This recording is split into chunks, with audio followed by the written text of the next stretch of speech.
নমস্কাৰ কুকিজ কিটচেনলৈ মই আপোনালোক সকলোকে স্বাগতম জনাইছোঁ। প্ৰথমে মই আপোনালোক সকলোকে অনুৰোধ জনাব বিচাৰোঁ যে যদি আপুনি মোৰ চেনেলটোত নতুনকৈ আহিছে তেনেহ'লে প্লিজ চেনেলটো ছাবস্ক্ৰাইব কৰিব আৰু কাষতে থকা বেল আইকনটো প্ৰেছ কৰি দিব যাতে নতুন নতুন ৰেচিপিৰ আপডেটবিলাক আপোনালোকে পাই থাকে আৰু ইয়াৰ লগতে লাইক আৰু কমেণ্ট কৰি মোক উৎসাহিত কৰিব বুলি আশা ৰাখিলোঁ। আজি মই আপোনালোকৰ বাবে লৈ আহিছোঁ এটা টেষ্টি এণ্ড য়ামি ডিজাৰ্টৰ ৰেচিপি পাইনাপল ক্ৰীম ডিলাইট। এই ৰেচিপিটো বনাবলৈ একেবাৰে সহজ হয় আৰু খাবলৈ খুব বেছি টেষ্টি হয়। গতিকে আহকচোন চাওঁ এতিয়া পাইনাপল ক্ৰীম ডিলাইট মই কেনেদৰে বনাইছোঁ। ইয়াৰ বাবে মই এটা মাটি কঁঠালৰ আধা টুকুৰা এনেদৰে সৰু সৰুকৈ টুকুৰা কৰি কাটি লৈছোঁ আৰু এইখিনিক মই এতিয়া প্ৰথমে মিক্সিত ভৰাই পিচি এটা পেষ্ট বনাই ল'ম। আৰু এইখিনি মিক্সিত পিছাৰ পাছত পেষ্টখিনি ৰেডি হৈ গ'ল। আৰু এতিয়া মই এখন কেৰাহী লৈছোঁ। কেৰাহীখনত মই এতিয়া পাইনাপলৰ পেষ্টখিনি এনেদৰে ঢালি দিছোঁ আৰু গোটেইখিনি মই এতিয়া অলপ সময় এনেদৰে সঘনাই লৰাই কম জুইত ভাজি আছোঁ।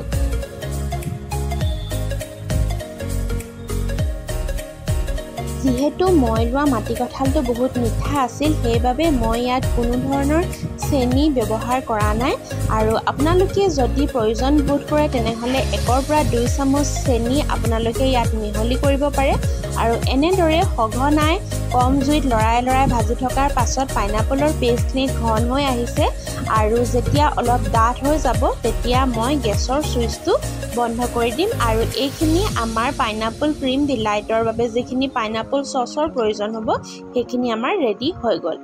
এতিয়া মই 2টা পেকেটত অহা কেক লৈছোঁ বজাৰৰ পৰা কিনি অনা। আপোনালোকে প্ৰয়োজন বোধ কৰিলে ঘৰত বনোৱা কেকো ব্যৱহাৰ কৰিব পাৰিব। যিকোনো কোম্পানীৰ কেকে আপোনালোকে ব্যৱহাৰ কৰিব পাৰে, ব্ৰিটেনিয়া বা অন্য কোম্পানী। আৰু প্ৰথমে মই কেকখিনি পেকেটৰ পৰা উলিয়াই ল'লোঁ আৰু এতিয়া মই কেকখিনি হাতেৰে এনেদৰে মোহাৰি ভাঙি সৰু সৰুকৈ মিহি টুকুৰা কৰি ল'ম আৰু কেক ক্ৰাম্বছ প্ৰস্তুত কৰি ল'ম।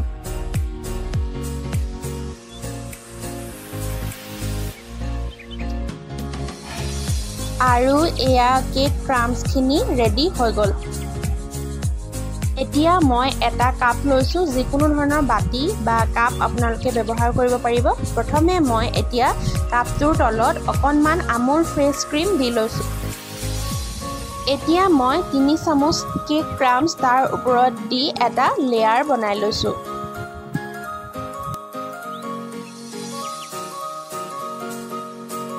এতিয়া মই যিখিনি পাইনাপল চচ বনাই লৈছিলোঁ তাৰ 1 চামুচ ইয়াৰ ওপৰত দি এটা লেয়াৰ বনাই লৈছোঁ।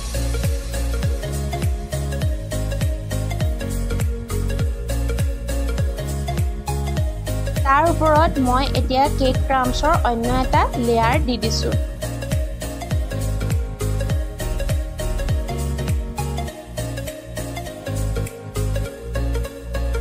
ইয়াৰ ওপৰত পুনৰ মই এটা ক্ৰীমৰ লেয়াৰ দি দিছোঁ।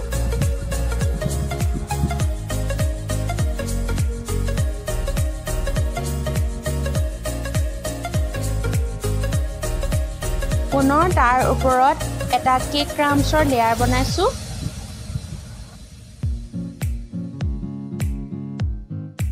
আৰু একেবাৰে শেষত মই পুনৰ ক্ৰীমৰ এটা লেয়াৰ একেবাৰে ফাইনেল ষ্টেজত ওপৰত বনাই দিছোঁ। আৰু মই ইয়াত আমুল ফ্ৰেছ ক্ৰীম ব্যৱহাৰ কৰিছোঁ। আপোনালোকৰ ওচৰত যদি হুইপ ক্ৰীম থাকে হুইপ ক্ৰীমো ব্যৱহাৰ কৰিব পাৰিব, নহ'লে আন যিকোনো ধৰণৰ ক্ৰীম আপোনালোকে ইয়াত ব্যৱহাৰ কৰিব পাৰে। এতিয়া মই আন 2টা কাপতো একেটা প্ৰচেছতে লেয়াৰ বনাই কাপকেইটা ৰেডি কৰি লৈছোঁ।